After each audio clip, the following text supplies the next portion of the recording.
শ্রী রুদ্রপ্রসাদ নাথ।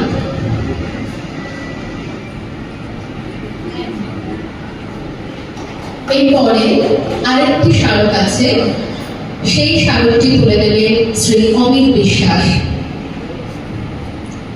ফুল আছে কবির জন্য, সেই ফুলের শুভেচ্ছা তার হাতে তুলে দেবে সুপর্ণা।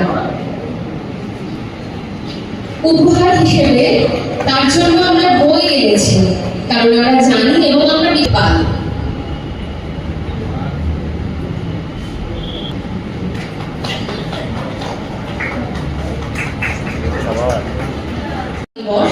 প্রত্যেকটি দিন বসুন্ধরার জন্য হোক, পৃথিবী সবুজ হোক। এবারে মিষ্টি হয়, তাই বন্যার মিষ্টি, সেই মিষ্টি তুলে দেবে রোমা। আমাদের শ্রদ্ধেয় অতিথি খুব ভালো থাকুন এবং তার সেই নিঃশব্দের ছোঁয়া যেন আমরাও পাই। এবার আমরা সরাসরি শান্ত বক্তৃতাতে চেষ্টা করবো আপনাদের মধ্যেই যে কথাটা আমি বলতে চাই সে কথাটা বলে দেবেন। তার আগে একটি কথা বলি যে আমি সত্যি খুব ধন্যবাদ এবং আপ্লুত, কারণ আচার্য এই যে শব্দটা তার আক্ষরিক অর্থ করতে দাঁড়ায় যে তিনি কিন্তু আসলে ওই প্রবেশ করেছিল, যে জন্য আমি আবার বলছি যে সামগ্রিকভাবে দেখতে হবে।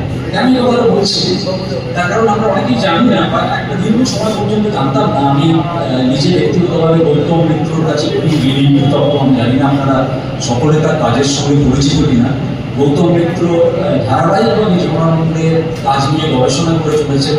ভূমির পূর্ব প্রয়াণের পরে যে মানুষটির উপর আমরা সকলে নির্ভর করে থাকি তিনি গৌতম মিত্র।